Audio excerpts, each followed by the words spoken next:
All right, we are live on YouTube. We are going live with this webinar. Let's get some people in here. All right. First guests are in. What's up? What's up? We're filling up now. Welcome to the Kingdom REI live webinar talking about building your thought leadership platform today. I'm stoked about this topic only because this topic right here, getting focused on building your thought leadership platform, for me has literally changed everything. This is my story, coming from a pastor, not having real estate experience, to now leading a mastermind with 20 plus members operating in businesses all over the country, have our own real estate portfolio, beginning to build a life of financial freedom where we can fully live into our purpose that God has called us into. This is why this topic matters so much today. And so really, really excited to get in. Welcome Andy, Cameron, Keith, Ken. My Uncle Ken's in the building today, man. Guys, we got family in the house. Really, really excited everyone's here. Again, this is such an important topic. I'm going to share some things today that I have not shared before. We have 3 incredible guests coming on that are experts when it comes to really building your thought leadership platform. Whitney Sewell is just a dear brother and friend of mine. Listen to this guy's story. I'm so excited. I always joke with Whitney, because if Whitney can do it, anybody listening today can do it. Whitney is not the big extroverted guy, kind of like me. You might see me, I get excited, I'm extroverted. And maybe you're not that, and you're thinking, how can I build a thought leadership platform if I'm not extroverted, if I'm not always excited to get on camera? I think Whitney's a great example of that. And so I'm really excited to have him on today. We have Michelle Seiler Tucker, who's written the book Exit Rich. Incredible guest. She's flipped multiple, I think at this point, hundreds of companies.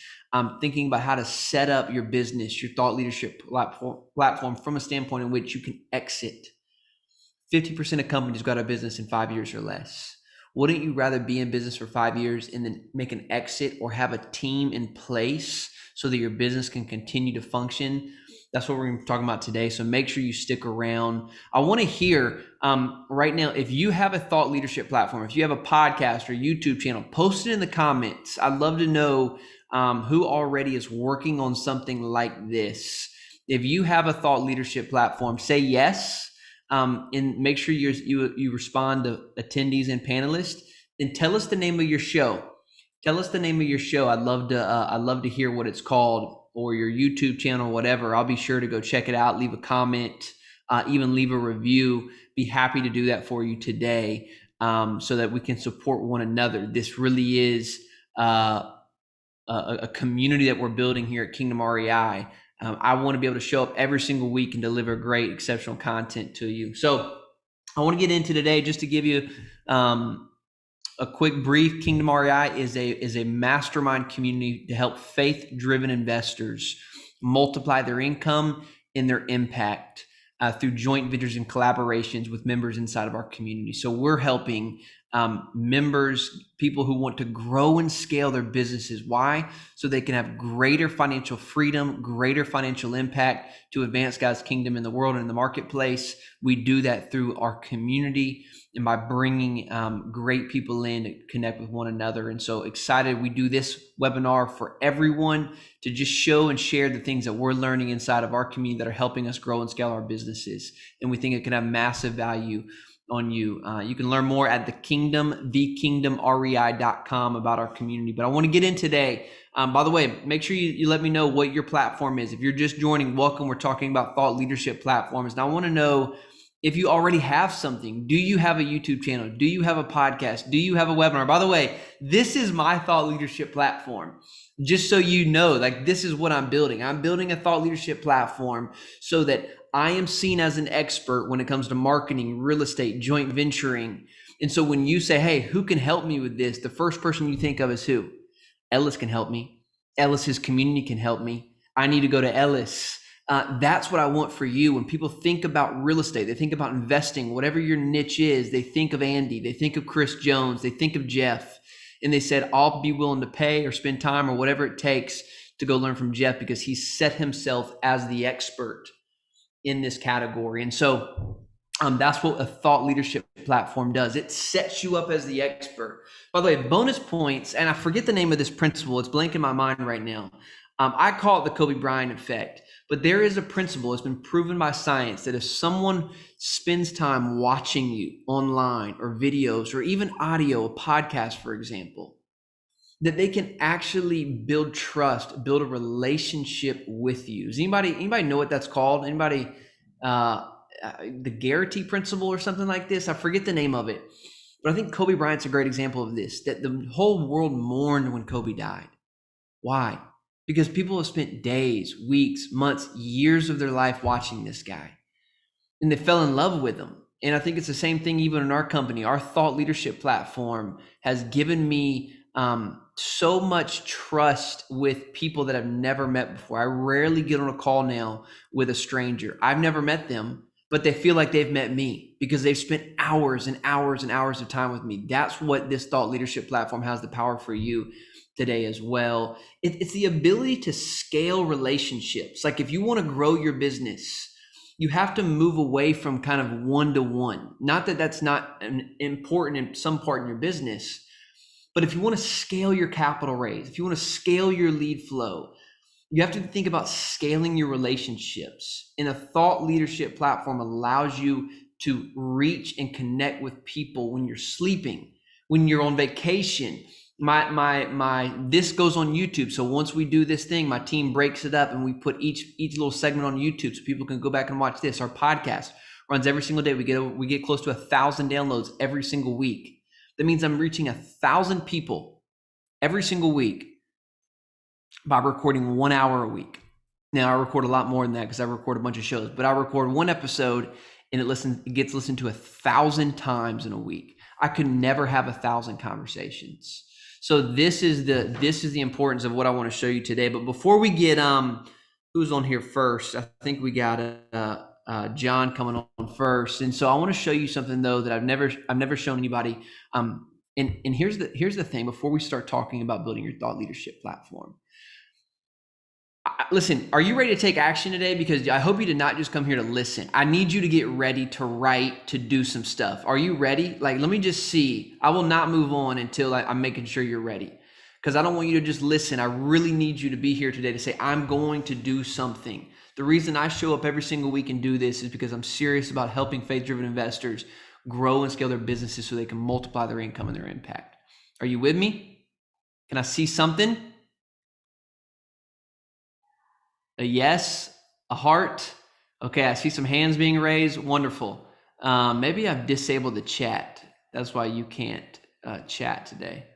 Interesting. We'll fix that later. So let's go. So here's the thing. In order to build your thought leadership platform, you have to stand out. And can I just say this really bluntly? If you're in real estate, hear me very clearly. If you do real estate, your product is not what stands out. Like people have been doing real estate for decades.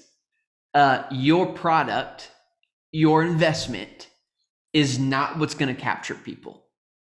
Your returns are not what's going to capture people. Do you hear me clearly? I get emails from people talking about the returns on their investment, and I don't even know who they are, thinking that I'm going to invest in your deal because you have a 15% IRR. That's stupid. I want you to hear me really clear today, because that's a mistake so many people are making, that you have not connected with your audience and that you're trying to pitch them on something that the rest of the world, that they can go find anywhere. Okay. So your deal cannot be what attracts people. What attracts people is your story, is your heart. And I want to give you a document today that I think before you start building your thought leadership platform, you must work through this today. So I want to give this to you, and this is your heart story. And so how to use your why to get more leads. This is the foundation for building your thought leadership platform. Okay. And so it's 3 questions. Write these questions down. Philip, I see the flex, my man. You're going to do this, right? Write these down, screenshot this. You have to figure out before you start building your thought leadership platform, why you do things. What's your story that brings people in, that sets you apart from everyone else, especially in the world of real estate, because there's so many great operators, there's so many good deals. How do you get on a stage? How do you put your podcast out in an ocean of millions of podcasts and people start listening to you? Your why, your story. So here's the first question. What is the most painful experience of your life that caused you to become the fighter that you are today?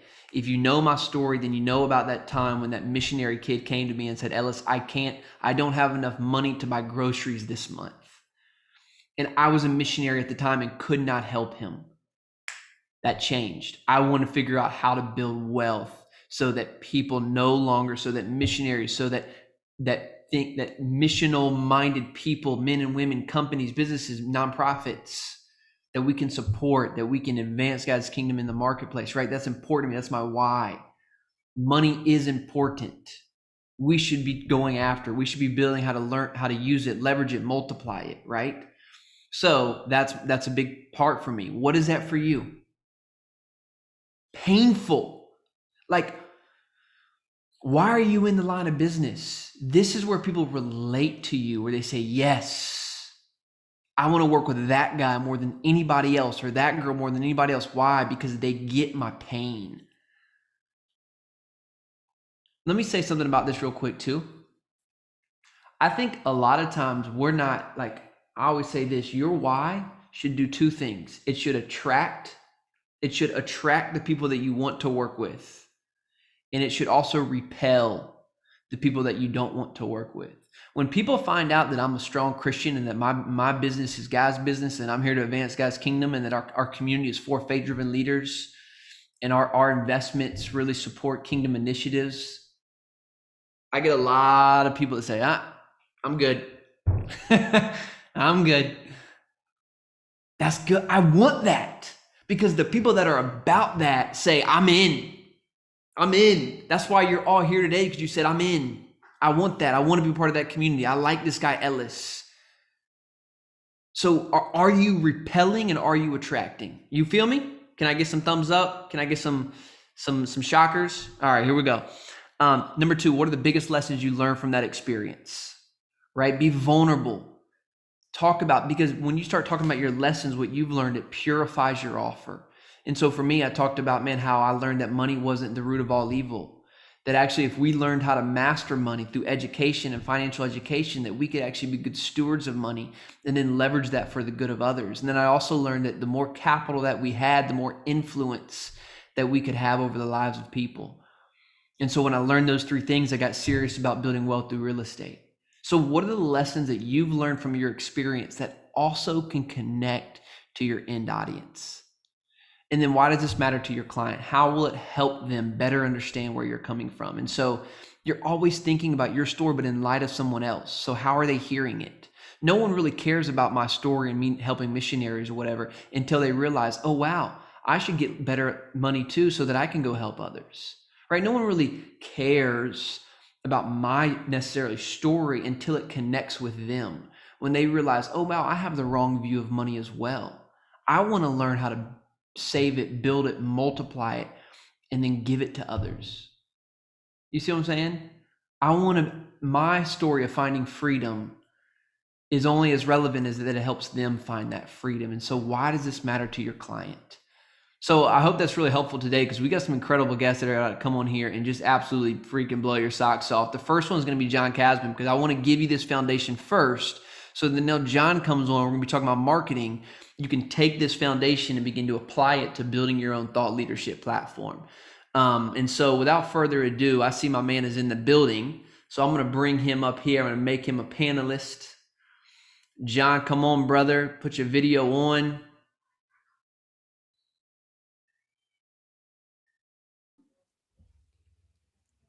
There he is. Alice, how you doing, man? No, I don't have any volume on you right now, man. No audio. All right, 1 second. Uh-oh. Can you hear me? Yes, I can hear Maybe you, it's but me. you can't hear Hold me. on. It's mine. Okay, There we go. How are you, brother? I'm good, Alice. How you doing, man? Doing awesome, man. Dude, so tell me what you thought about what I just showed, man. How relevant, how serious is what I'm talking about there to building your thought leadership platform? Listen, it's big, and I think the most important thing for me is really understanding the significance of the role you play. Because I used to look at people and just assume they were like trying to be gurus, right? It's like, oh, look at these guys with the podcasts and all these things. They're trying to be these gurus, and what it really boils down to is when you have something that is powerful and you know it can help you and your family and you can help other people and their families, you almost have an obligation to help Mm. share that with other Wow. people. And not doing that is very selfish. So I'm a firm believer that if you've put yourself in a position to take whatever it is, but in this case, we're talking about real estate investing, and if this is a tool that you've used to help you and your family to create the lifestyle you want, the money that you're looking for, flexibility in your schedule, and you've created these things for you and your family, but you're not willing to share it with other people, um, I just think it's a missed opportunity. So I'm a firm believer in that. I believe in sharing, and it's not about being famous. It's not about being a guru. It's not about any of these other things. It's simply about attracting that into your life and being a pillar for that, helping other people do the same thing. And that's what I see my role as. So I think just that mindset, just a little shift. It's not really about you. It's really about them and helping other people. That's powerful. And if you empower yourself like that, I think you'd be in a position to want to help more people. And John, that's excellent, man. I do think too. A lot of what keeps people sometimes is say, "Well, I'm not there yet. Like I'm not where I want to be, right? So I don't want to be the thought leader because I'm not where I want to be." Listen, are you where you want to be yet, John?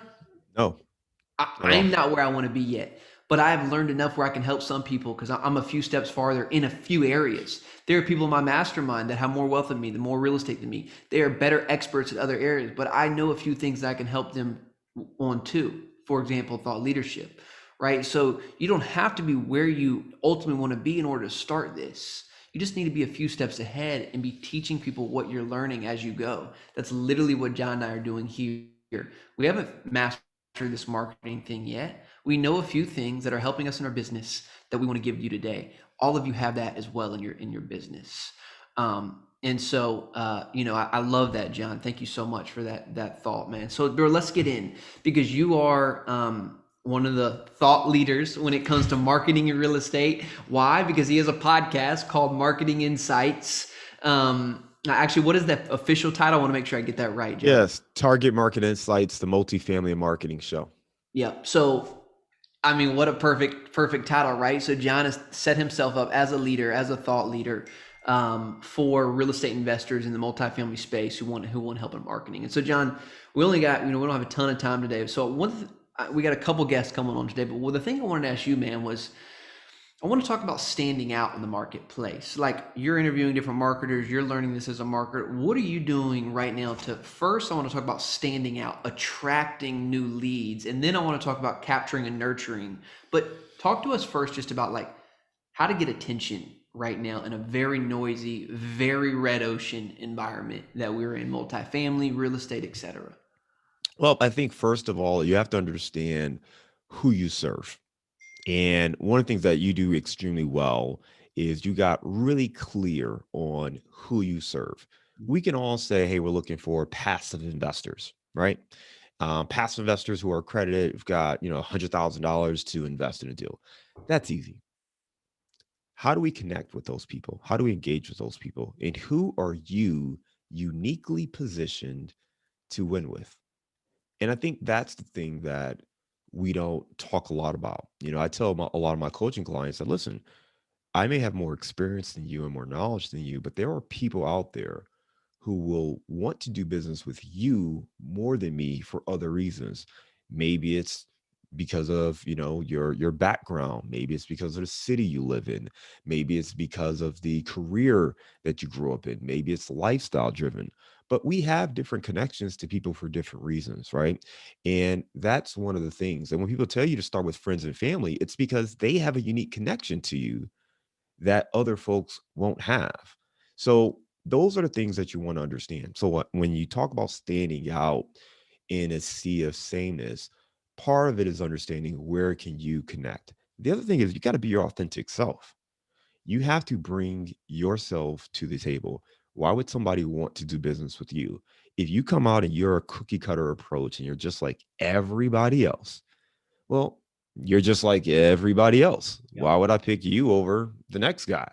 Like, there's no reason to.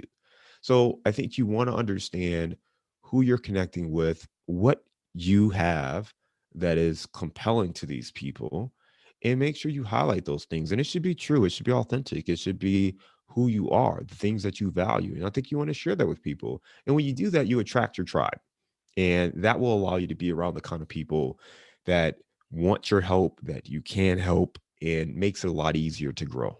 So, John, let's go on that. And if you got question, guys, about this specifically, type in the chat. I mean, that's why John's here. Want to answer what you're dealing with. I'm just going to keep, this is what I see, so I'll ask what I have. But if you have some specific things, then type it in the chat. How do you help your coaching clients or even yourself think about connecting your own story and what you just shared with the things that we're actually going to put online? Like, how does that transpire, or how does that equate to content, right? Like, how do you work through that? So, one of the best things you can do is, first of all, get out of your head. It's not about you. All right, write that down. It's not about you, it's about them. So, the most important thing I can teach you in the time we have is it is always about your, and I'm going to call it avatar, but if we were selling Mountain Dew, I would say your target, consumer. In this case, it might be a target investor, but it's always about them. What do they need? What are they going through? There are four emotional triggers that each and every one of us feels. There are fears, our frustrations, our goals, and our desires. If you really want to connect with someone, you have to have something, a message, content that highlights one of those four things. Help me alleviate my fears. Help me alleviate my frustrations. Help me reach my goals. Help me reach my desires. If you can help me with one of those four things, now you've got some compelling content. So think about that from, I call it your avatar, but think about that from your avatar's perspective. What are their fears? What are their frustrations? What are their goals? What are their desires? And specifically when it comes to investing, and we can say real estate investing, but investing or finances in general. So once you start to break it down, and we have a method and a process for this, but once you break it down, now the content becomes much easier. If you're talking about people and helping them overcome their fears with investing, well, what are some of their fears? Well, one of the fears might be, hey, I don't want to invest in a wrong deal. All right. And I don't know that much about real estate. So I don't want to invest in the wrong deal. Okay, well, how do we help educate them? How do we show them how to navigate real estate? Well, they don't know us. Maybe we need to teach them about us and the experience we do have and the team that we've put together. What are the frustrations? Well, hey, I see the stock market is going crazy, and I know some people who are real estate, but I'm just frustrated because I got this money and I don't know where to put it. And everybody says good stuff, but I don't really trust them. So again, you got to get into their head and create content for them. Too many people, I would say 80 to 90% of the people I see, they make content that they want to make. Let me show you this picture of me working out. Let me show you, this video of my new car, whatever, right? And subconsciously, there might be other things they want to communicate. They're showing you, hey, I'm successful, or hey, I'm healthy. I make good life decisions and I have good habits, whatever. Maybe there's some things there, but most of them are just posting because they just want to talk about whatever they want to talk about. If you have the intentionality to focus on what other people are looking for, helping them solve their problem, helping them understand more about what it is you do, how you help them, alleviating their fears and frustrations, helping them reach towards their goals and desires, you now position yourself as a trusted ally and somebody they want to do business with, or at least want to learn more about. Does that make John, sense? yeah, that's an amazing point. 100%. I mean, I love to hear what other people are thinking or hearing from this. While I'm waiting for some responses, let me ask you this: how do you constantly reassess that your content is what people are wanting? Like, how do you you're putting some stuff out. You're like, oh, right now people, are worried about the stock market. But how are you constantly reassessing? Hey, am I putting out engaging content that people are actually wanting to hear and listen to right now? You listen. You just listen. What are people asking about? And the way you could ask that question back is, what do people want to hear from me today? What are their concerns today, this week? Right now, for instance, as we're doing this here live, we're approaching Memorial Day weekend. Well, guess what? This is the time of year where school is wrapping up. So, as a father of two young children, summer camps and things like that become important. What are we gonna do for the summer, right? Summer vacations. Like, this is the time to breathe if you've got little ones who are taking a break. Maybe you got some kids who are graduating and going through a transition in life, and you want to make the most of the summer. Last summer, we couldn't do much. This summer, people are trying to make up for it. So, what about that lifestyle, the flexibility? What do they want to know? Right. So, I might talk something about that. But you really want to put yourself in their shoes. And when you're creating content, I would say this is the other thing. And Josh, I'm going to answer this together. Josh has a question. He says, what if you do not want or like to market through podcasts, webinars, YouTube, etc., but you prefer more of an old school approach that allows you to really get to know a person and what their goals are? So I want to take that question and what I was just talking about and put them together. The goal of content, again, I'm not trying to be a guru. I could care less if I get 100 likes. I don't think I've ever gotten 100 likes. So the goal of content for me is never about promotions like that. It's actually to create an invitation to have a conversation. I'm going to say that again. The goal of content for me is to have an invitation to have a conversation, because it is about the relationships. It is about getting to know people. It is about understanding their goals. It is about understanding their desires, their fears, their frustrations. You can't do that in a blanket statement. So you're going to have some people who a message resonates with, where they feel like you're talking to them directly. And you're going to have people who might see something and it doesn't apply to them and they just move past it. But if you're posting consistently and you really understand who your target avatar is, you should be able to come up with the message that they're going to see at some point, or like, man, that's exactly what I'm going through, or that is what I'm feeling. And they might like that post or leave a comment. And that gives me an opportunity to have a conversation with them. Right. So it truly is about I building love that point. relationships. Yeah, The it's point the about point of building the content relationships. is to have the conversation. To Josh's fear, there is, I'm going to create this content and miss out on the personal connection. That's actually that's not what, dude. The reason we do this is so that I can actually more intimately connect with the people that want to join our community, right? So we can go on trips and have these experiences. But if I'm never putting out content on YouTube, on podcasts, I never connect with them. I never answer their problems. I never invite them into the conversation that I can help them with. And so I think that's an amazing point, John. It's not actually to distance us from our folks. It's actually to figure out, how do we draw in the most intimate people that we want to do life and business with. And if you're an investor and you're trying to raise money for your deals, Hunter told us this last week. Guys, you only need 200 investors to do a massive things in real estate. You could probably talk with 200 people, Yeah. right? And so it's not to never talk with your clients or investors. It's just to be able to find the right people that are going to be committed to you for a lifetime. And I think John makes an excellent point when he says the point of content is to have a conversation. I love that, man. So John, what are you doing on the what's next? And you're just from a business standpoint of, okay, you're attracting leads. What does that look like for you on the second step? What, like, just from a marketing standpoint, walk us through really quickly, man, kind of a high level, your nurture campaign, so that we have an idea. Yeah, so I mean, marketing automations is big, and one of the biggest things that I've realized is, like, for instance, let's take this right here, right? So we're talking, and I want to be real practical and tactical, just so you understand the nuances of how some of the things work. Because right here, we're having this conversation. There may be somebody listening. Cameron, by the way, what's up, man? It's good to see you. Hope you're doing well. There may be Cameron showing somebody you some listening. love. There may be somebody who's listening to this right now, and they may say, "Hey, John, love what you had to say. Would love to learn more about you. You mentioned you do some coaching and things like that. Maybe they want to learn more, right?" So the challenges in the past, that person has to reach out. One, they have to, you know, they have to muster up the energy or the need or the want to reach out and say, hi, John, I heard you present at Ellis's event and wanted to learn more about you, right? So there's a whole thing that they've got to overcome to even take that initial step. If they do that, then we get into a little bit of conversation. But typically that person is ready.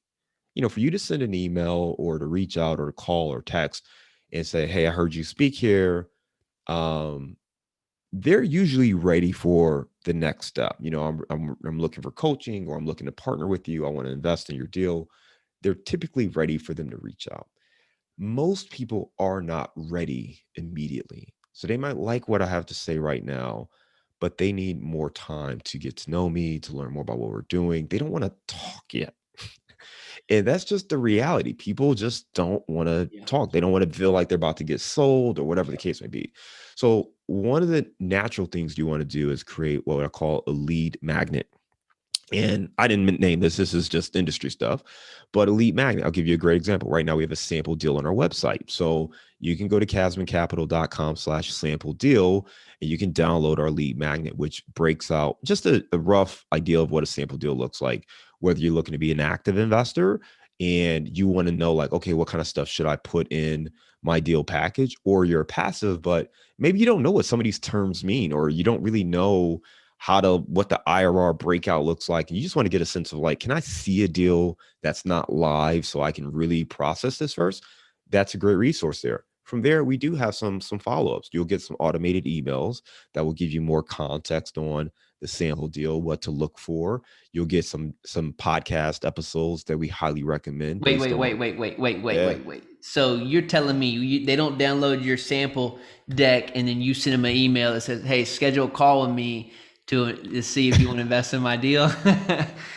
No, so listen, you want to always allow people to know the next step in the Right. journey, right? So in that next step is up to each individual, but most people are not going to be ready to hop on a call. Most Yeah. people are not going to be ready to jump into a deal. So as you mentioned the word nurture, as the term implies, Yeah. it's about building a relationship. Now, we can do that at a mass level and educate people, but at some point the switch has to change, right? Like, I can only put out so much. I can only send you so many emails before it's a real relationship, because right now it's one-sided.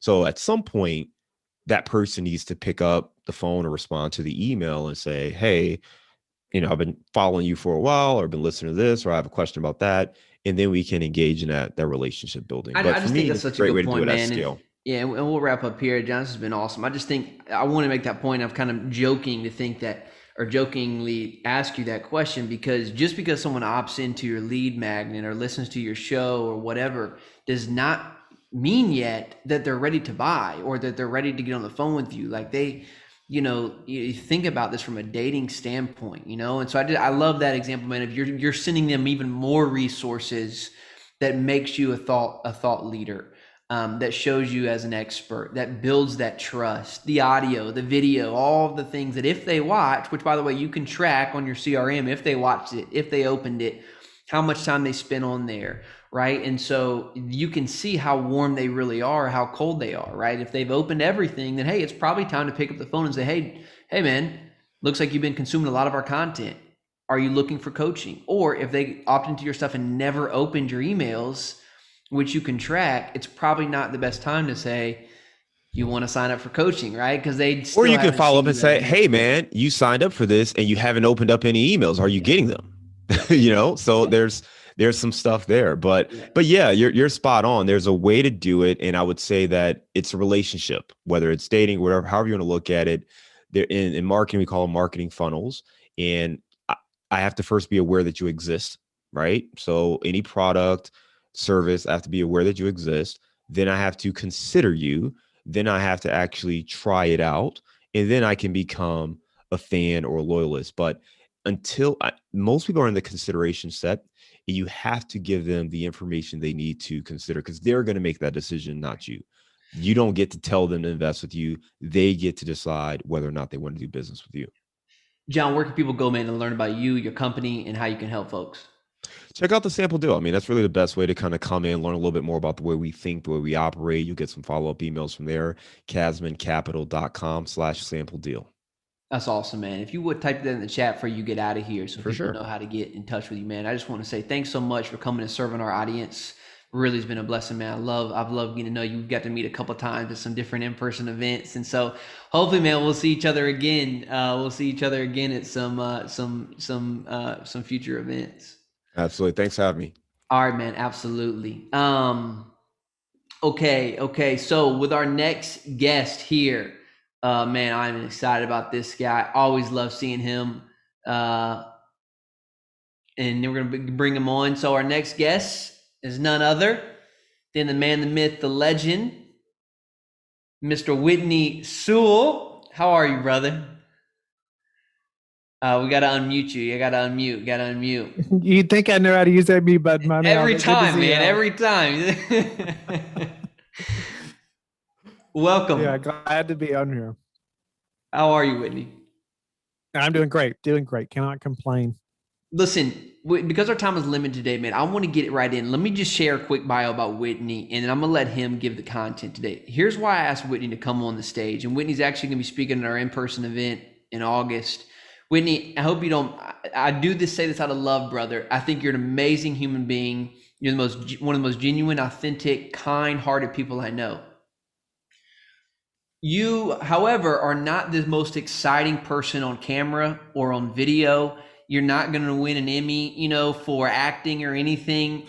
And that's why I love you, man, and love what you're doing, and why I always want you to speak to my people, because I've said this, and I hope you're okay with this. If Whitney can do it, you can do it. And it's because you've built a system and a process and a team that's automated. Can you just share what you guys have done just in the last few weeks in terms of how much money you raised and how I don't know, was it hours, days? What actually just transpired 2 weeks ago? It's definitely not because of my acting skills or my good looks. That's for sure, Alice. I didn't talk about your looks. I think you're a very handsome person. I just talked about your acting skills. Yes. No, we've been very blessed, and it's definitely not come easy, but and we'll get into that. But it's 2 weeks ago. Think about what you're talking about. We went out for a capital raise, filled up in 3 hours. How much? Last year we did. It was about 6.6 million. 3 hours. One email, two emails. One. Oh no, we couldn't have got a second email. I mean, it was chaos One for email. 3 hours. So, chaos for like 24 hours, but it was 3 hours. It was more than full. Whitney, when did you start your podcast show?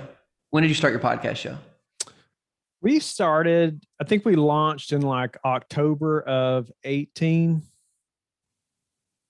Okay. So 2019, so 3 years essentially, right? Guys, for those of you who are listening, let me think about this I need you to answer this question today before Whitney continues. Is it worth it to you to commit to this for 3 years and see low results? But 3 years from now, you could send one email and raise $7 million. We raised more than twice that much, right. And just more, a few more hours or more. But think about this for a second, guys. Whitney was a full-time highway patrolman. Whitney, you can correct me if I'm wrong there, but you were full-time law enforcement, meaning he recorded all this. He was doing all of this while he had a full-time job. He had kids, a wife, and he would do this 1 day a week, and he would work his butt off. But he did it for 3 years. And now he can do whatever he wants because he can send one email and raise tens of millions of dollars. Is that worth it to you? Because that's the type of commitment this takes. This is like real estate.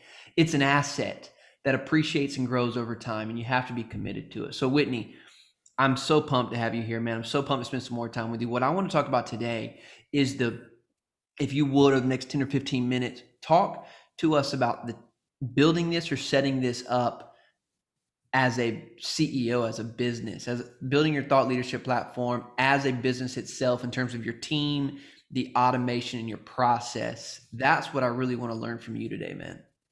Okay. You may have to remind me of that because I get sidetracked pretty easy. But, okay. Get off on this stuff. Anyway, no, Ellis, appreciate the kind words and just also the honesty because it is true. If you can just buckle down and commit to some systems and processes and really build a great team, and you can do this, right? But I want to just say before we get too far in, part of that team I always like to stress is your family. And my wife, she worked as hard for this as I did. And if it wasn't for her and her support, this could not have happened. Just the Lord just really gave us a whole nother level of unity through this whole thing, and just the stamina that we could not have had without him, but could not have done it without her. And even knowing how to paint that picture for my children through that time, because it was like I was at home every day, most days, but they knew that they wouldn't see me till like Saturday night or even Sunday. It seems silly, but it was true. Like I would be in the basement, in my little office that long, for 2.5 years before that really changed. And so, but let's go back to the processes and some of the systems behind being able to do a daily show. I think that's what you're really asking.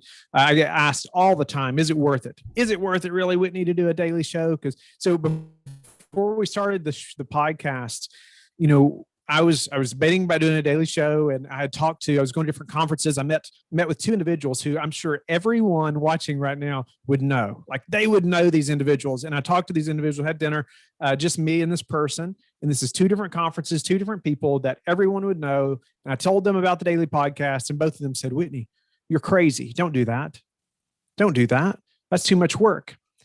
So normally I'm not one to like get pushed back too easy, about things like that. But considering who these individuals were, it really made me question it. Right. And so I went to my mentor and I'm like, look at this. Like these two individuals, said that this may not be the best option. And he was like, that's why you have to do it. That's why you have to do it, because it's too much work. Right. And so that really helped me to just focus back down and say, okay, I'm going to figure this out. We'll do it. Right. We're going to do it. So we had to commit at a very big level and really burn the bridge in many aspects. From selling our farm to, we just did numerous things that made me commit 100% to this business, to where there was no turning back. I knew it took that level of commitment. So at that point, we said, okay, we're going to do a daily podcast. And remember, doing a daily show, before we're starting a podcast, just like anyone else that has a podcast, you've reached out to numerous people to say, well, what do I need to know? Right? What do I need to know? I did that. Everybody said, Whitney, it's so much work. I can't get it all done. Can't get the show notes done. I can't do this, whatever. And the thing they all had in common was that they're all doing a weekly show. And so I thought, okay, wait a minute, maybe I should reconsider. But nope, we still buckled down. We still made it happen, but it was about building that team. And so at that time, if I had been doing a weekly show, I would have tried to have done it all myself. I would have tried to have done the audio, the video, the show notes. I would have thought, okay, I can make time through the week sometime to get it done. Right. And try to get it done myself, save some money, and try to push through. However, doing a daily show, I knew that was not an option. And I think that was really a blessing. I really believe that was a blessing, because it pushed me to scale. It pushed me to grow much faster than I would have otherwise. Okay. Because it was not an option for me to do it all myself. So I hired virtual assistants from all over the world. I had to get good at that really fast. I had to learn how to do that very fast. And so, hiring, there's a whole, we could do a whole numerous shows on hiring virtual assistants, but ultimately know what you need that person to do. Is it task specific? Is it an assistant, like an executive assistant? Because that's a totally different hire. But I hired somebody that was really good at editing audio. I hired somebody that was good at show notes. I hired somebody else that's good at video. And then I had somebody else to help me to kind of manage that team.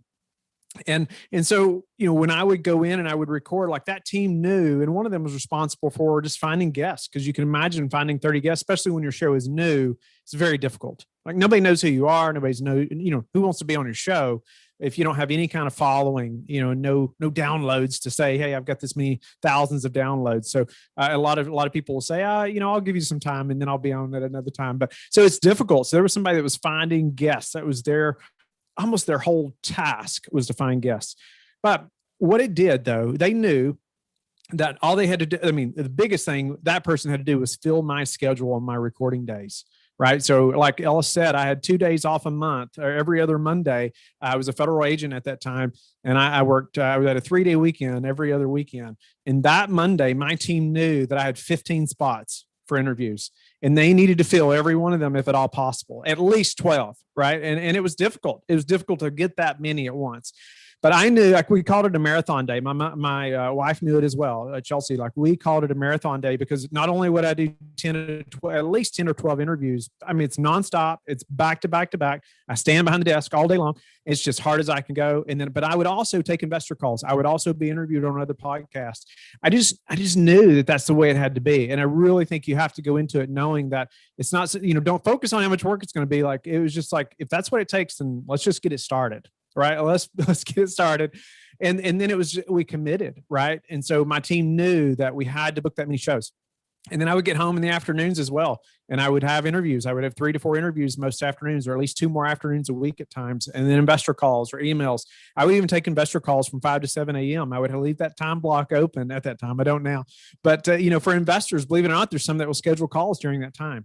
And so it's the mindset. And I know we all hear that. And I heard it when I was first getting into this business. And I thought, I don't want to hear about that stuff. It's so important. It's the most important thing. It's like, what's it going to take? How committed are you? So we built that team. Right. And obviously there's some road bumps there, but we started to automate that process as much as we possibly could, obviously, because we're doing so many. It's very different than 4 a month, right? Versus 30 a month, or even sometimes 40. I think last September, I did like 78 interviews in 1 month. And so could not do that without just an amazing team, right, that has those processes in place. But now people can apply on the show, on the website to be a guest, and then our team knows exactly what to do. But they receive updates and emails and things that's telling them exactly what I need to know to be a good guest on the show. And now we've done over 1,000 interviews and just continued to hone and hone and hone. We're actually in the process of making big changes now, even after 1,000 interviews, to make it a lot better. So Whitney, wow. There's so much there, man. Like the sacrifice, by the way, that you had to make to spend your 1 day off every 3 weeks to commit to accomplishing your dream. Unbelievable. That right there is so motivating to me.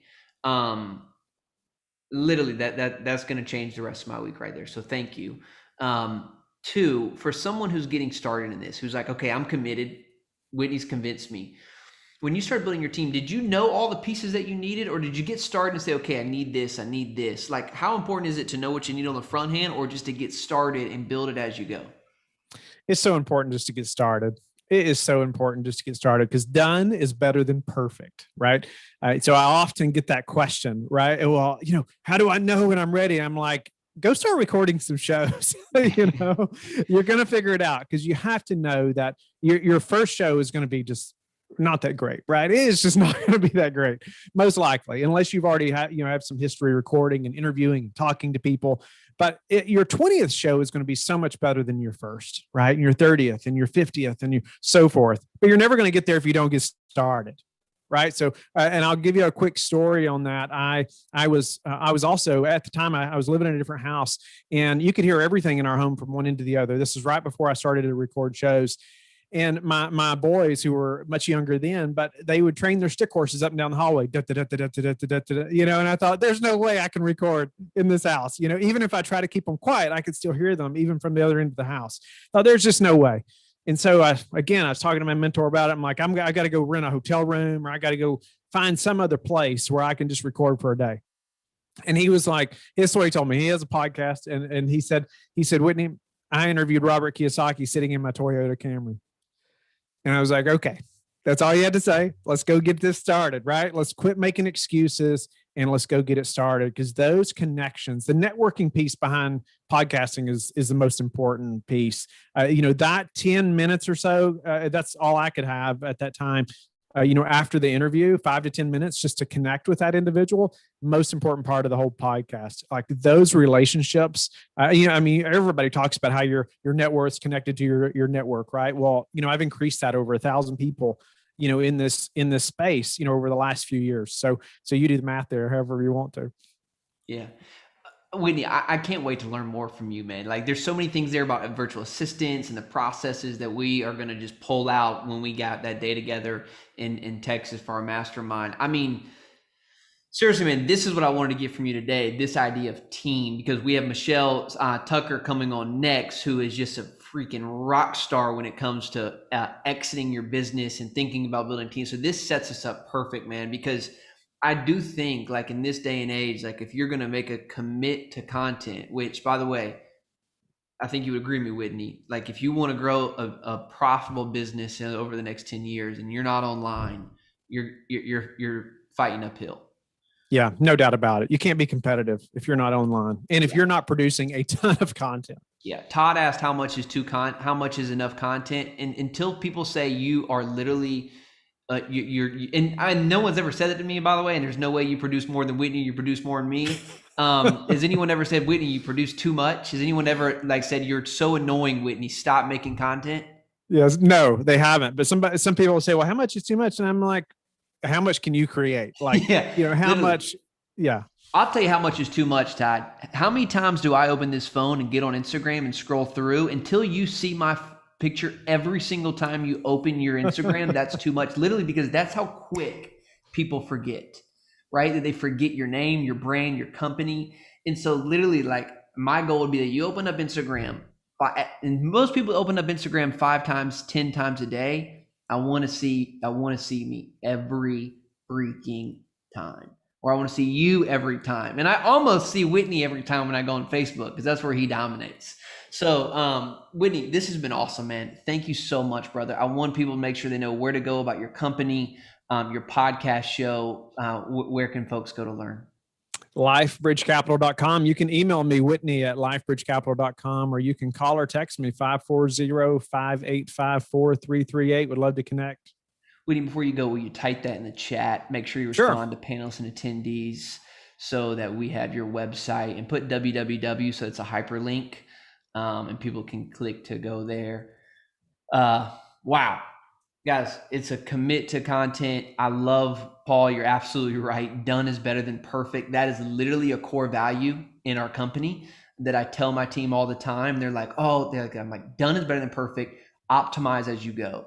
So like, I'm very picky. I want high quality, but when someone says, I want to go back and change, like we'll produce a YouTube video and we had the wrong clip art. I'll tell you what, we actually messed up on Michelle's bio on our website. Michelle, I'm sorry. You can scold me when you get on here live, but it's part of like, we'll optimize as we go. We never go back and change videos. If we didn't do something right, we just say, hey, it's content. We'll fix it on the next one. And so that's that process of like, we just got to create more. We'll get better as we go. So Whitney, thank you, man. Very welcome. My pleasure. Okay. This has been amazing. We still got another guest. I just can't believe we get to do this every single week for investors in our community. Next, we have Michelle Seiler Tucker coming on. She literally has been in the business of buying, exiting, scaling companies for 20 years, literally done this hundreds and hundreds of times, is writing the book on how to exit rich, which I can't think of a more relatable topic for us as investors, as CEOs of real estate companies. And so let me, without further ado, welcome Michelle up here. Let's see if we can get her on. Hi, Ellis. Michelle, how are you? I'm great. Oh, so glad to have you here. I heard I'm co-author of Rich Dad Poor Dad, huh? Yeah, see, that's what I'm saying. This idea of like going too fast. We just heard something and our team put it on there. We're very sorry. But you're writing with the author of co-author of Rich Dad Poor Dad, which is really cool. Yeah, she's my co-author, Sharon Lecter. Well, you also are just a powerhouse in your own right, and you've done so much over your career. I'm so excited to have you here. Michelle, so this is a group of investors, CEOs of real estate companies. And this is what's so interesting is that, and this is why I'm so excited to have you on. Most folks come into this business. No one went to school, by the way, to become a CEO of a real estate investment company. It's not a degree. Most people start as an investor. They buy a property. They like real estate. They want to do more, and they want to, now they want to scale. And so this idea of exiting rich and thinking about setting up your company is such a missing gap for so many people inside of our community. That's why I think you can help people here today. Here's my first question for you though. Before we talk about the company itself, I don't hear this talked about enough, and maybe you can help me because I'm not there yet. This is a skill set that I'm missing. Who do you have to become, or what skills do you need to develop as a person to really exit your company or to start building companies like this so you can exit before you even get started on the company itself? That's a great question. And nobody's ever asked me that question. So congratulations. I've been on 250 podcasts. Wow. So I always say that you will never grow the business beyond what you can grow the owner. Mm. You will never grow the business beyond what you can grow the owner. Now, I partner with business owners, investing my capital, my expertise, my resources. And a lot of times we hit a brick wall because I have to stop and grow the owner before I can grow the business. So you will never grow the business beyond what you can grow the owner. Have you ever watched Marcus Lemonis on CNBC, The Prophet? I have. How many times does Marcus say, we need to do this, we need to do this, we need Yeah. to do this? He lays out a great plan, a great blueprint. He goes out of town and they do the exact opposite. Right. What he told them to do. I told you what to do. Yeah. So same thing with my partners. I'm like, what are you doing? That's not what we talked about last week. You also have to let go of the control in order to grow. Entrepreneurs are control freaks. I don't care if you're in real estate, if you're in manufacturing, if you're in healthcare, entrepreneurs are control freaks. They think that if you want it done right, you have to do it yourself. They have their hand in every pie. They have their finger in every pie, and you will never grow unless you let go of control. And that's what Exit Rich is all about. It's all about building a sustainable, scalable business. So when you are ready to exit, you actually have something that somebody wants to buy. Because like Steve Forbes says, 80% of businesses will never sell. 8 out of 10 businesses on the market do not sell. And the number one reason for that is because business owners never really think about their exit until a catastrophic event has occurred, internal or external. And that's the worst time to sell your business. Plus, business owners never built a business that somebody actually wants to buy.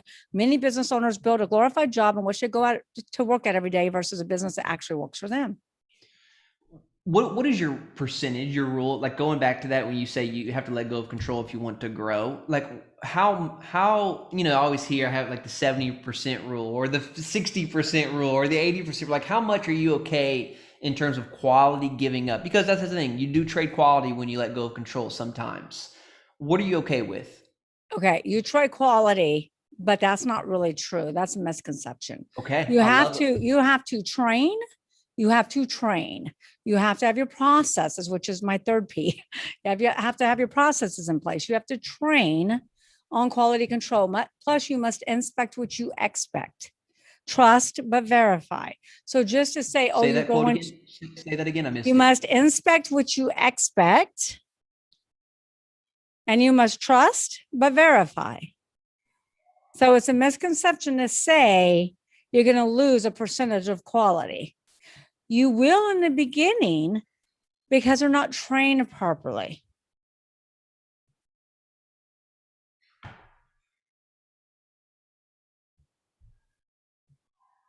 Guys, Does that make sense? Oh, perfect sense. Because I do think that is true that it's exactly what you're saying. We're scared to give stuff up because we don't want to lose quality.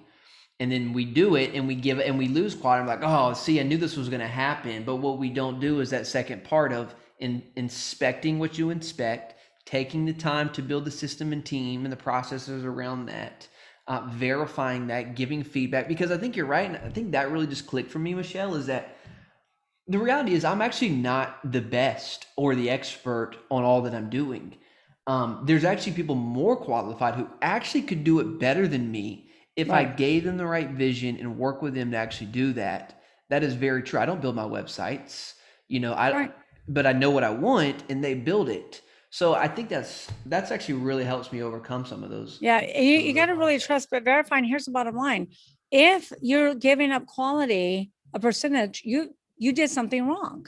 Mm-hmm. You either hired the wrong person, you put the wrong person in the wrong seat, or you didn't train them properly. You didn't give them clear instructions and empower them to do their job.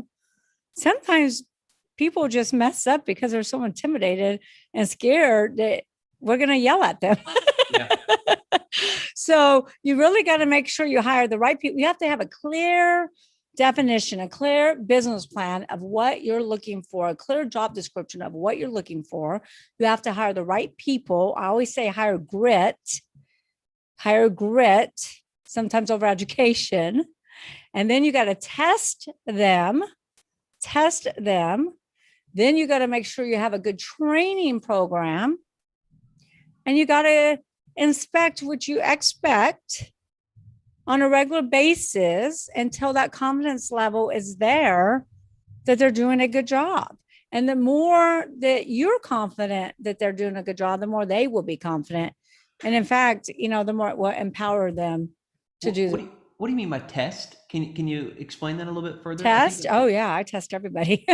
So we have different types of tests that we use, and there's all kinds of tests available out there, but we don't hire anyone without, we look at the position, we say, okay, we're hiring for analyst. By hiring for analyst, what do I need from my analyst? I need my analyst to have extreme attention to detail. Extreme attention to detail. I need my analysts to be extremely organized. I need them to be really good with math. So I figure out what are these non-negotiables for the positions that I need.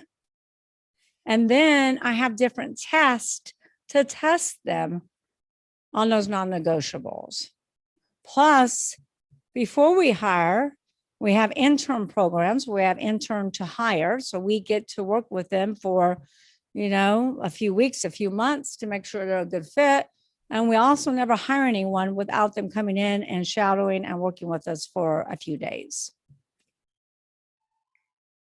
So This is what we're talking about, this is what, a masterclass? I'm literally like, I got a page of notes because I'm like, this is the stuff that no one teaches you, Michelle. And you get into business and you try and figure it out, and you don't know these basic steps of inspect what you expect, trust but verify, hire, grit over education, test. Like, this is so good and so practical, but where do you learn this stuff if you don't go buy your book? You learn it in Exit Rich. So I'm saying, if you don't go buy your book, where do you learn this? So it's one of my P's. So I teach everybody, I don't care what industry you're in, I teach every business owner to build the infrastructure on what I call the 6 P's. And we should go through the 6 P's today. But one of the biggest P's, one of the number one P's is people. And we're talking about people right now because you don't build a business, you build people, and people build the business. You have to put the right people on the right seats. How do you do that? You do that by getting crystal clear on what you need, what your negotiables, what your non-negotiables are. You get crystal clear on what testing you need to do, crystal clear on that job description, crystal clear on that training for those departments. Then you make sure you put the right people in the right seats and you ask the who question. Who opens the door? Who handles customer service? Who handles marketing, legal, accounting? Who handles inspections? Environmental. The clue here, Alice, is you should never be next to the who, because we want the business to run without you. The number 2 reasons that businesses don't sell is because the business is 1,000% dependent upon the owner, especially real estate businesses. I have a good friend of mine that owns probably half of Chicago. He does multifamily, and he's one of my best friends. We have spoke on stage together and everything else. And I'm like, do you have a general manager yet? Do you have a chief operating officer yet? We've been friends for like 12 years. He still doesn't have a COO. He still is doing all the things that he shouldn't be doing. And I'm like, John, you will never grow unless you let go of the control and get the right people in the right seats. And he's not able to grow past what he's done because he doesn't have the right people. Yeah. If you could see everyone's faces right now, they're doing this. Oh, I wish I could see everybody's faces. I love seeing people. Yeah. This is so good. So, I mean, I want to, if we have time, Michelle, I could sit here and learn from you for days. I do want to encourage everyone, though, go get the book Exit Rich. I've got mine on Amazon. When am I getting the book? So I want to encourage everyone that I can't see to don't go to Amazon. And let me tell you why. Go to exitrichbook.com. Okay. at exitrichbook.com. The book is $24.79, which is less than Amazon. The book Exit Rich comes out June 22nd. But if you purchase it at exitrichbook.com, I will email you the digital download, the digital PDF. Let me tell you how instrumental that is.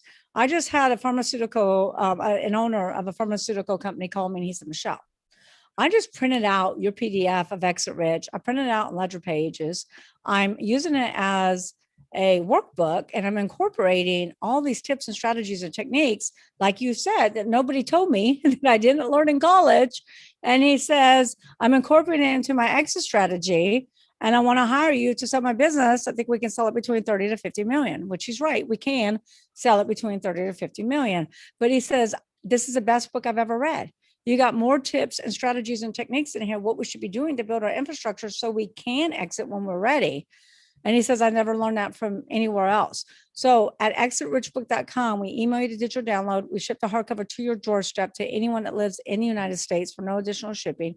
We give you a lifetime membership into Exit Rich Book Club, which is video content. I mean, doing deep dives and different strategies and techniques. And we give you documents to operate your business, documents to sell your business. So sample operations manuals, policy and procedure manuals, employee handbooks, non-competes, sample letter of intent, which are very different than they are in real estate, sample purchase agreement, sample due diligence checklist, sample closing docs.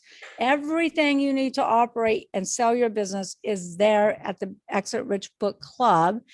And they're available for your download and your use. You just have to remove the Seiler Tucker name.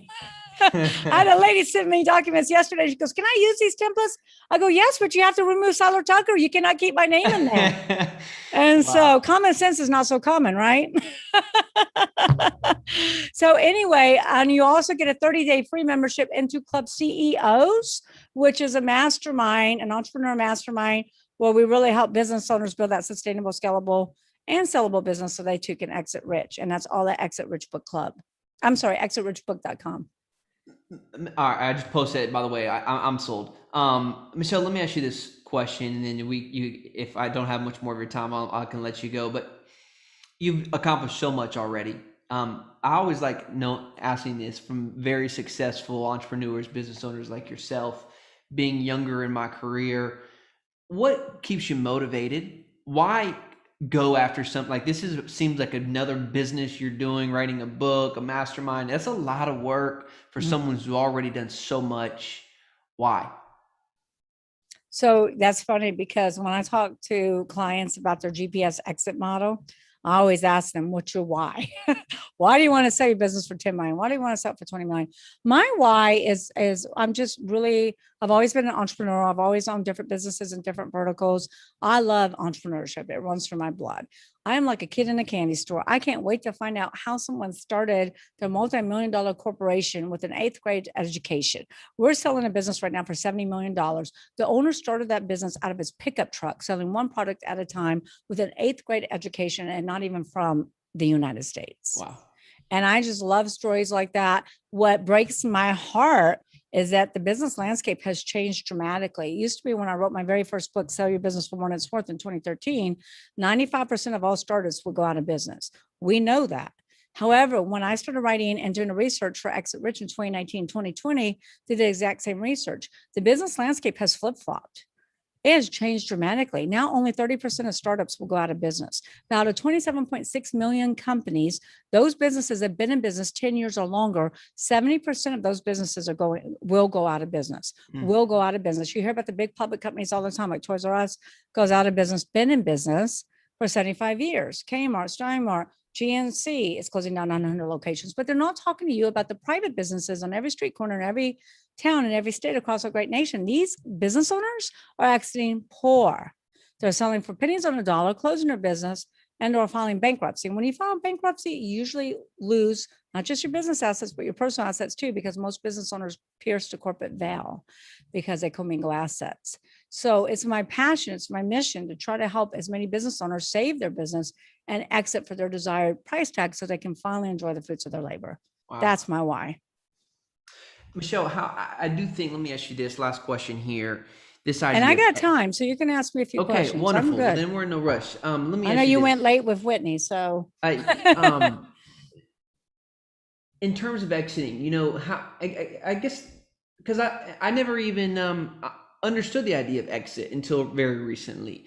Didn't even think that was possible. Never thought about that. Like, how possible? Yeah, we want to hear the 6 Ps, Todd, for sure. But how possible is exiting? Like, is it likely that if we follow the strategies, the processes that you teach, like, is it a blueprint to exit companies, or is it like I have to have a really good idea and I have to, like, everything has to go right, or is it likely that more people can exit than than we realize?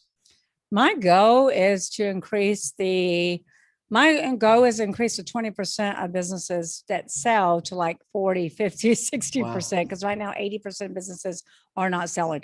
Yes, everyone has the potential to build their business to exit for their desired price tag. The problem, Ellis, is most business owners don't do it. Yeah. Business owners, just like you, they never thought about an exit. Yep. They've never heard about an exit, or they don't think about an exit until there's health issues or partners disputes or death or something like that, or this pandemic that we're in. That's the worst time to sell your business. The best time to sell your business is when it's in its prime and doing really well, because businesses go through life cycles just like humans do. You want a quick example of life cycles? Yeah. Or do you want the 6 Ps? Wait, I want both.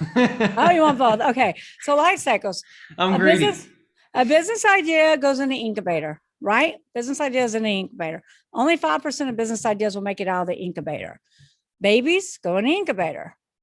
When we come out of the incubator, we're infants. We go home with mom and dad. We take a tremendous amount of what? Money and supervision. And so does an infant business. Then we go from an infant business to a toddler. What is toddler? Do you have kids? I'm in the infant stage, actually. A lot You're of in the money, a infant lot of stage. attention. Get ready for those terrible 2s and the terrible 3s. So when they go from infant to toddler, they still need a tremendous amount of money and a tremendous amount of supervision. Then they go into teenage years. They don't need as much supervision, but they need a lot of money in their teenage years. Then they go from young adult. They go from teenager to young adult, where they pretty much have figured things out. They don't need as much supervision in their business. They don't need as much money. And then they go to adult. Adult is in your prime. Let me give you an example. Toys R Us, 2015, in their prime, worth $11 billion. What happens after adult? You go to senior citizen. 1 year later, Toys R Us goes to senior citizen in 2016 and files bankruptcy after being worth $11 billion. Wow. What happens after senior citizen? You die. Toys R Us died. 2 years later, closed up 1,500 locations. Wow. So businesses go through life cycles just like humans do. So you have to ask yourself, do I have an infant business? Do I have a taller business? Is it in its prime? If it's in its prime, that's when you sell. If it's in senior citizen or death, you've got to innovate. The number one reason why these businesses, 70% of these businesses are going out of business, is because owners stop doing what I call AIM. AIM. AIM is always innovate and market. Business owners stop innovating. They become complacent. I don't care what industry you're in, you always must innovate. Otherwise, you'll die. Look at Blockbuster. Yep. Toys R Us did nothing different in 75 years. They never innovated. 100%. I mean, that's exactly what we're talking about today, because the real estate industry, people like, it's such an old industry. The people that have built, even your buddy in Chicago, I would almost guarantee he owns half of Chicago, but doesn't have a thought leadership platform. Like, he doesn't have a place where he. Oh, he doesn't. Like, he doesn't. You know what I'm saying? I'm going to have him listen to you. Yeah.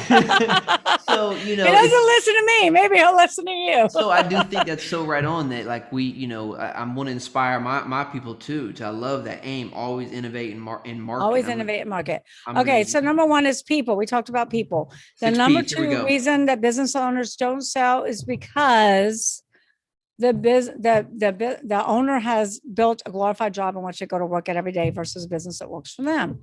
I had a dentist that came to me, been a dentist for 50 years, has no other dentist, has 3 dental hygienists. They just happen to be his daughters. So I said, look, I can sell your business, but we're not going to be able to maximize value because you are the business. And I said, the purchase price will be contingent upon you and your daughter staying on for 2 to 3 years. There will be clawbacks. There will be all kinds of things written into closing docs. And he goes, oh, no, honey, I'm not staying. I said, well, then, honey, you're not selling. Because once you leave, the patients leave. So I can't stress enough. You don't build a business. You build people, and people build the business. If you don't have an assistant, you are the assistant. And you might not be able to start out with W-2s, and that's okay. Get some subcontractors, get 1099s. If you're around any colleges, there's intern programs. I'm in between 5 different colleges, so I have a waiting list of interns who want to come here for the summer.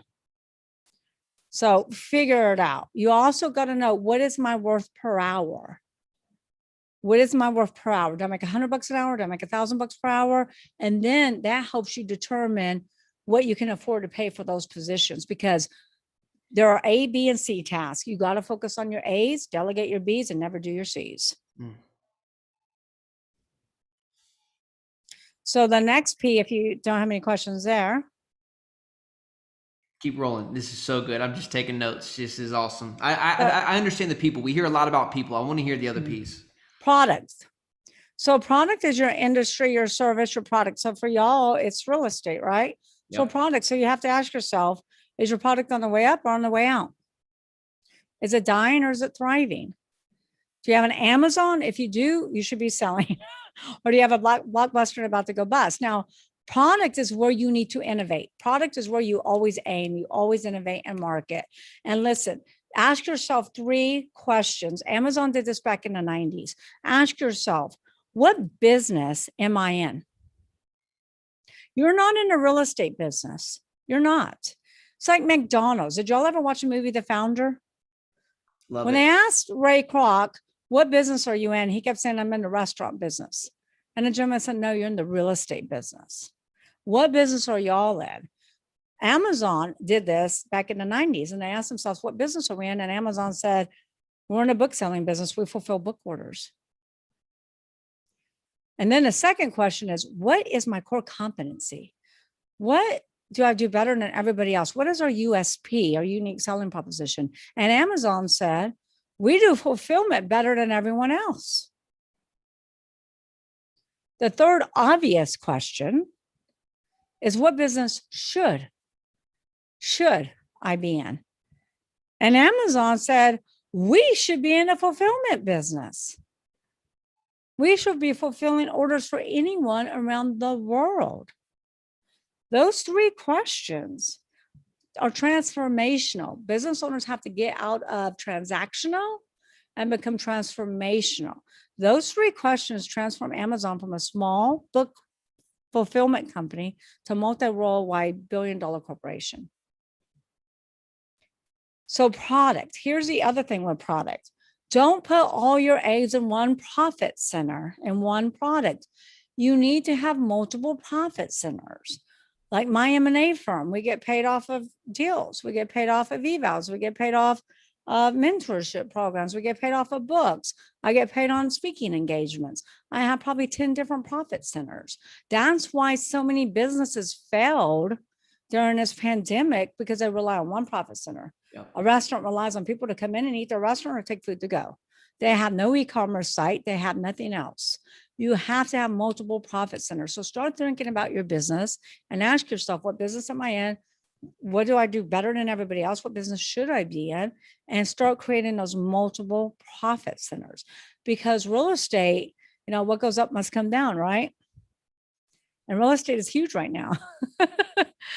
But always have those congruent profit centers. Does that make sense? 100%. And I do think that's another thing I see often, is that we are one product dependent. We buy deals. And if we're not finding deals, those deals aren't cash flowing, then, we're up a creek without a paddle. And so I think that's something we got to really assess within our community too, is like, what are those other profit centers that we can build off of our businesses? I think that's another reason why a personal brand is so important, because if you have a personal brand, then you can sell coaching, books, courses, right? And it goes Yep. back to like you have to build a brand around the company, because if you're one product dependent, just like you said, it doesn't take much to something you've built to be You destroyed. have to build two brands. You have to build yourself as a person. And you have to build your company brand.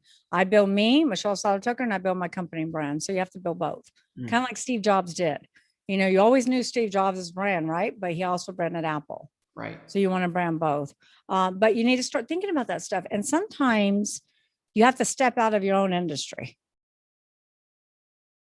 Step out of your own industry. Go to classes at the Ritz-Carlton, go to classes at Disney. There's different corporations, Fortune 500 corporations, Fortune 100 corporations that give training classes. Sometimes you have to step out of your own industry to be able to see things that perhaps you're not seeing. Plus, ask your clients, what do you need? What do you want? How can I make it easier for you to do business with us? There's a real estate company, I can't tell you who because we're selling it, but they do things different than anybody else. Nobody touches them as far as what they do. Everything is so unique. And that's what you got to do. You got to figure out, what's my core competency? What business am I in? What's my core competency? What business should I be in? And you can learn from other industries, but you can also learn from your clients. That's huge. And whoever makes the easiest for the consumer to purchase products and services is the company that's winning. Amazon is winning because they make it so easy to purchase practically anything. You practically buy a horse on Amazon and have it delivered in 2 days. And so that's product. All right. The next one, are you ready? I'm ready. Processes. Processes will make or break your company. Processes are kind of like exit strategy. Business owners don't think about them until something bad happens and they're like, oh, we need a process for that. Like we were selling a manufacturing company, and an employee got hurt on the manufacturing floor and lost a limb. So obviously everybody sues, right? The owner's got all these lawsuits coming down. He's going to have to file bankruptcy. He wants me to try to sell his business in bankruptcy court. And he's like, Michelle, I need a process for health and safety on the manufacturing floor. Oh gosh. And I go, you think? You're a little late for that, you know? So here's the deal with processes. Processes should be designed from the beginning of buying or starting your business. Processes are ongoing. It's never ending. You need to leave that policy and procedure manual open and add policies as you go on a regular basis. Here's where most business owners get it wrong. Most business owners design their processes around their own agenda. Doctor's offices are 9 to 5. Isn't it hard to go to a doctor's office from 9 to 5 when you're working? Banks are 9 to 5.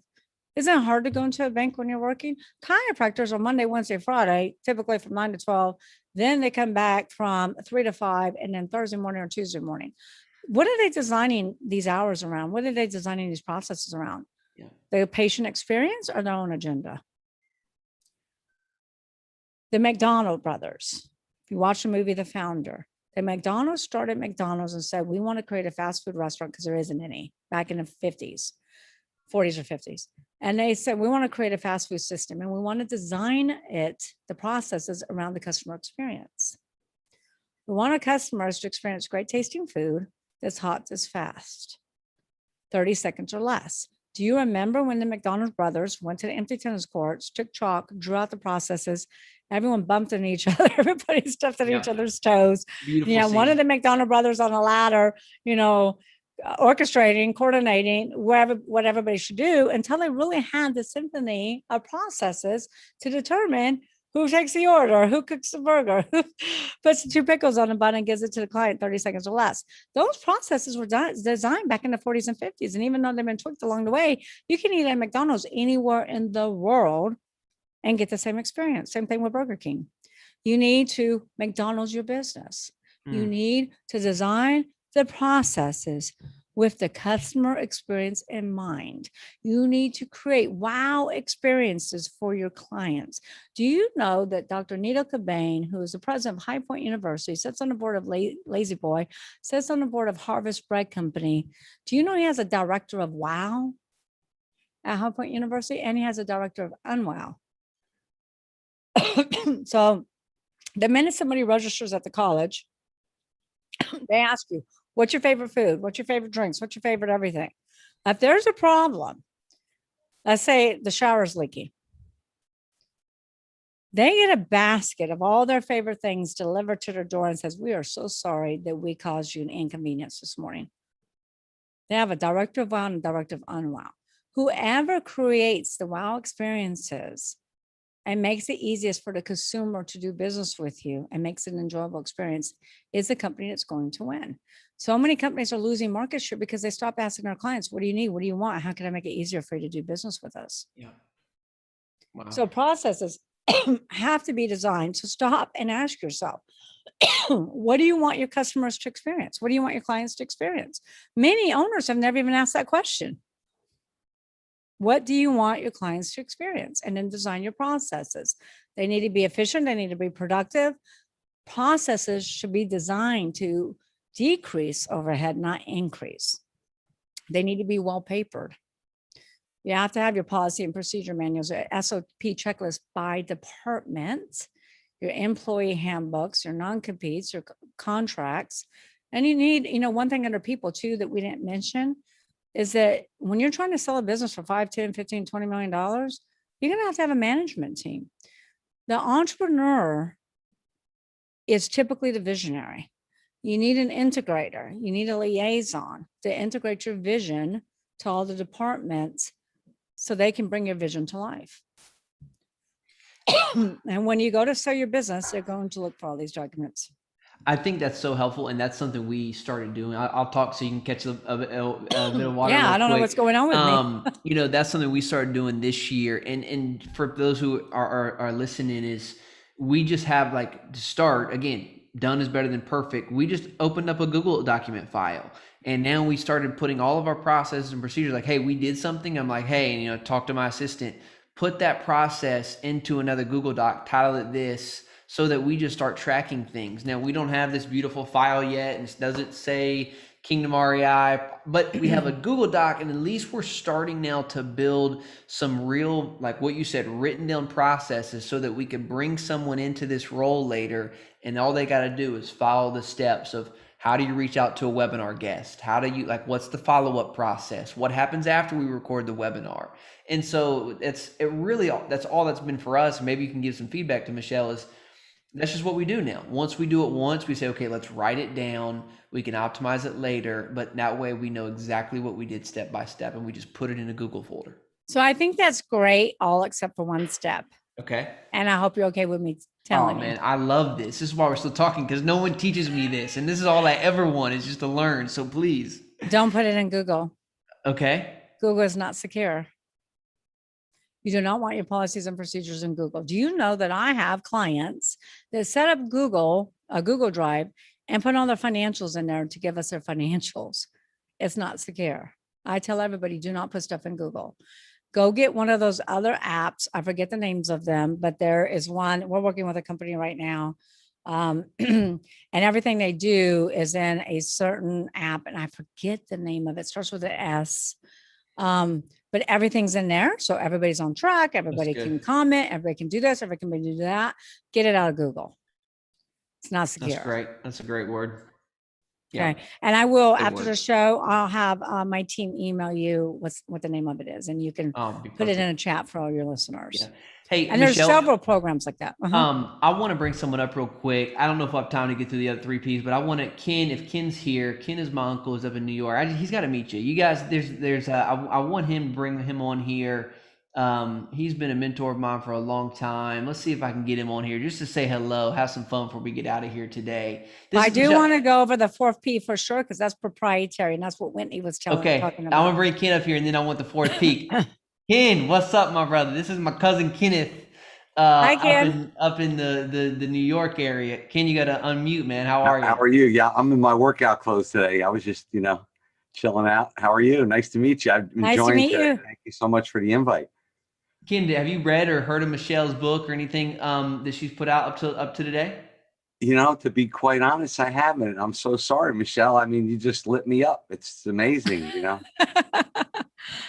Thank you. Let's go to Exit Rich at exitrichbook.com. And Sharon Lecter's my co-author, who wrote Rich Dad Poor Dad with Robert Kiyosaki. Plus Steve Forbes endorsed our book. So it's a gold mine for entrepreneurs as they leave way too much money on the table. Well, Ken has a good following too, and the reason I brought him up here is because Michelle, I love what you're helping me so much. I'm like, if you help me this much, I want to help you more. So I want to connect you with Ken because Ken, you got to get her on some of the stuff you're doing, man. She can definitely help a lot of people that you're serving too. Yeah, I would love it. I've been blessed. I built a couple buildings in New York City. This book I wrote, and Jack Canfield put his name on the front, and Dolph DeRoos wrote the foreword. Oh, And wonderful. really excited. I love Jack Canfield. He gave me a great testimonial too. Yeah, amazing. So I was blessed with that a couple years ago. And Ellis is, I've been following him since he was a quarterback, a little kid in college. And so look, Ken, I'm gonna connect you guys, and however, man, we can continue to help Michelle and her brand, her book take off, man. Let's do that. So I'll connect you guys after this. That would be wonderful. Thank you, Ken. Yeah, I'd love to get you some huge stages and mics that have some good. Oh, that'd be great. Yes. Yeah. So I'll set you right up. For sure. Okay, awesome. If you can just do an email intro and copy my team in on it, Alice. Yep, I'll do that. I'll do that for sure, Michelle. Okay, Michelle, let's get this 4P before we get out of here today. Yep, you got it. You got to get the 4P, and I'll tell them the other 2 Ps because I know they want to know, but the 4P is proprietary.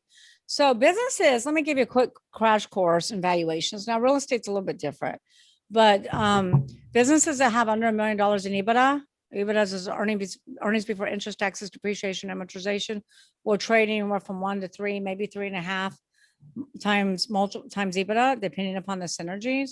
Businesses of over $1 million EBITDA will typically go from 5 and up, again, depending upon the proprietary assets. So proprietary, the 4P, is the number one value driver.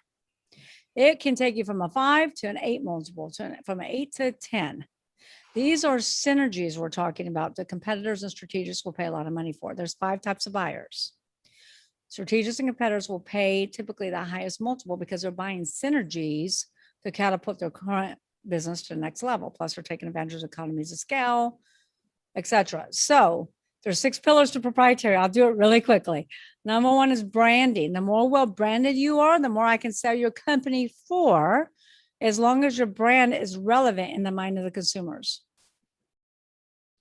Is anybody paying any money for Blockbuster? Not anymore. Not anymore. What's the most valuable brand in the world?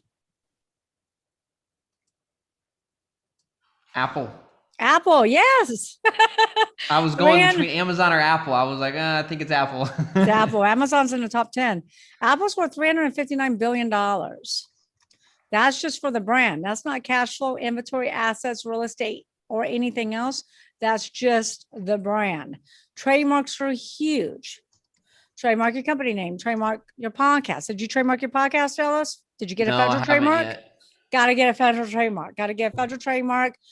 Trademark your products. We have a company right now that we're selling that has 12 different products. Each one has a federal trademark. Each one is exclusive into a retail chain. So one is exclusive to Walmart, one's exclusive to Target, one's TJ Maxx, one's Marshalls. So the bottom line is trademark. Here's the problem that most business owners, here's a mistake that most business owners make. They go to GoDaddy, they type in a name they think about, yes, they got the .com and they're all excited. And then they go to their state and they get the trademark for their state, but they never check the federal database. So you could be in business 5, 10, 15 years and all of a sudden receive a cease and desist letter. You could be operating your podcast, build up that brand, and all of a sudden receive a letter that says you got to stop using that company name. First big mistake I made in business, Michelle, was that right there. I didn't check the federal, and we were in business 6, 8 months and had to change our name. See, and you're lucky. I see a lot of clients in business 5, 10, 15 years. So make sure you go spend $1,500 to $2,000 and get that federal trademark. Also patents. If there's anything unique to what you do, get a patent on that. Just like Shark Tank always asks, do you have a patent? Do you have a patent pending? We sold a company for $18 million. It wasn't making any money, but they had 18 patents. And then contracts, any contracts you have with vendors, real estate contracts, insurance companies, manufacturing, distribution, client contracts. Let's say that you have a training course and you have contracts with your students. That's huge. Buyers will pay more money for contracts that have subscription models with recurring revenue. Let's say you have a membership, and a coaching membership, you have a newsletter that comes out and they're paying you, I don't know, $50 a month, whatever. Strategics will pay more money for that. But here's the mistake the business owners make with contracts. I've been doing this 20 years. My company has sold over 1,000 businesses. I have never met an owner that actually has a 2-sentence transferability clause in a contract. Be proactive.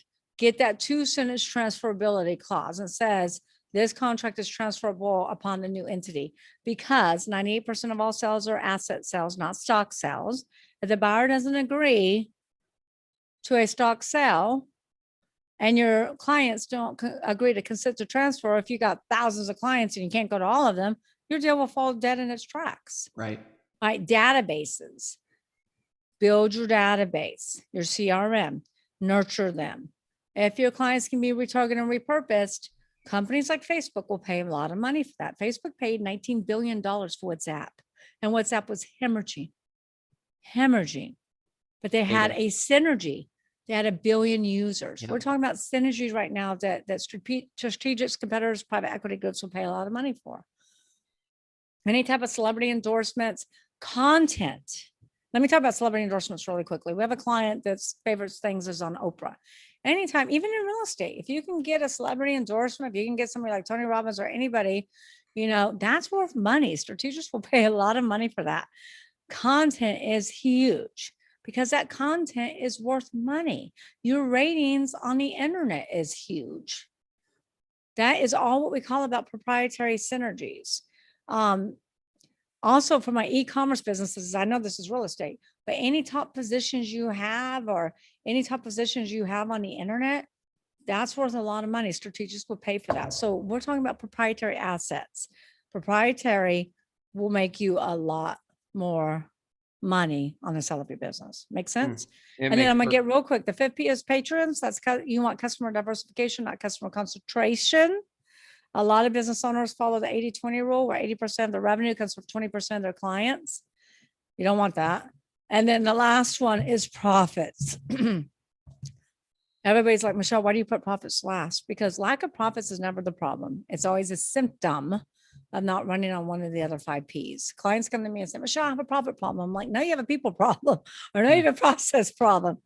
If you are running all 5 Ps, you will be extremely profitable. If you're not, you won't. It's that simple. Go back to 5 real quick. Say that one more time. Patrons, that's your client base. That's your client base. So you want customer diversification, not customer concentration.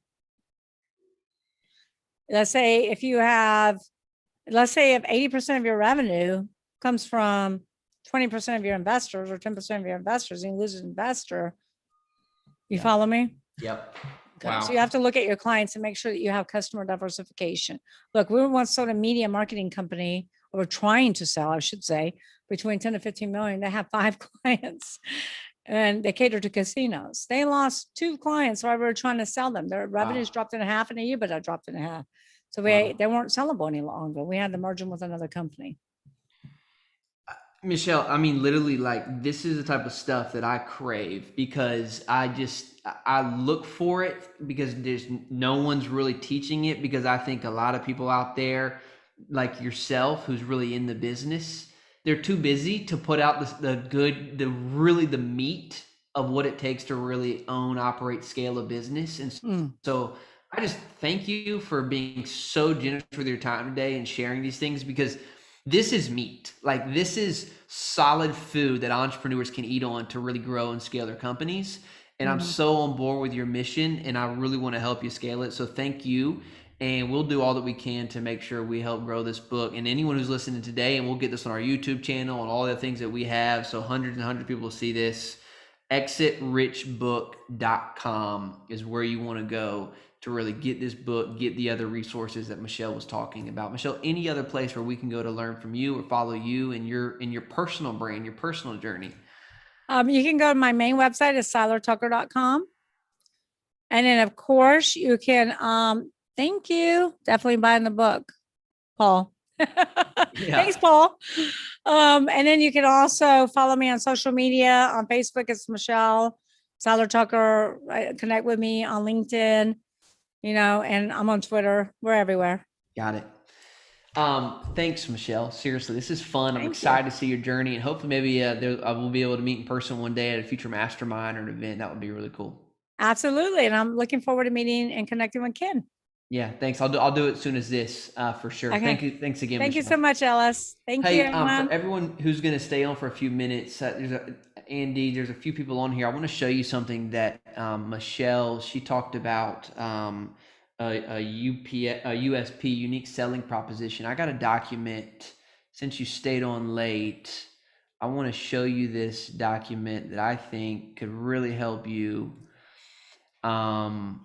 And this will be the last thing and we'll get out of here, but I just want to continue to over deliver for anyone who's still on.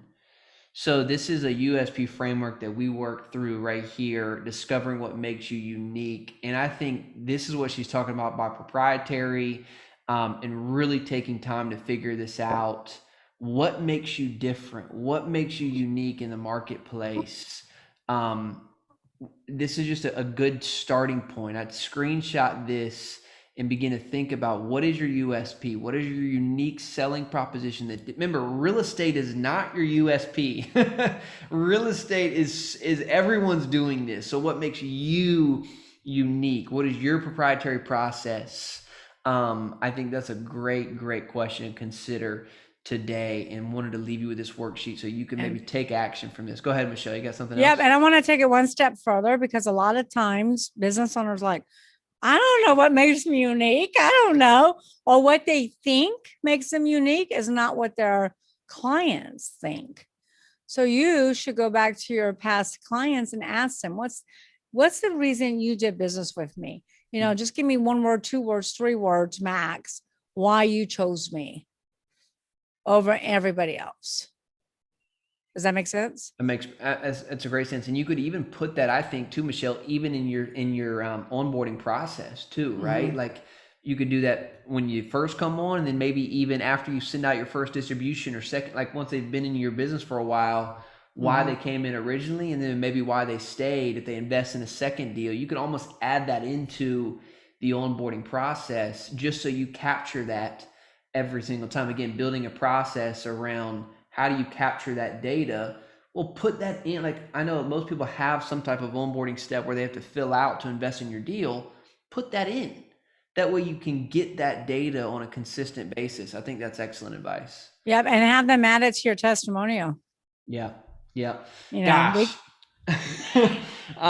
Clearly you enjoy this as much as I do. So this is really fun. I got a lot to go work on, Michelle. So I have 2 pages of notes. I've ran out of room. I'm gonna go put these in electronic form so that I can review them later. But again, thank you, and I look forward to seeing your book go live and supporting it from afar. So again, thanks for your time, everyone. Thank you. Thanks for being here. For everyone who stayed late, I mean, make sure you go tell your friends. KingdomREI.com, thekingdomrei.com/live is how you sign up for these webinars. You cannot miss these. These are incredible. We have guests like Michelle coming on and literally giving an hour of her time. Thank you, Andy. Unbelievable, guys. I love reading the comments. Yeah, go tell your friends to go get this book from Michelle. This can help a lot of people. So everyone, will see you next week. Thanks again for your time, Michelle. Thank you again. Thank you, Alice. Thanks, Blessings. everyone. Bye.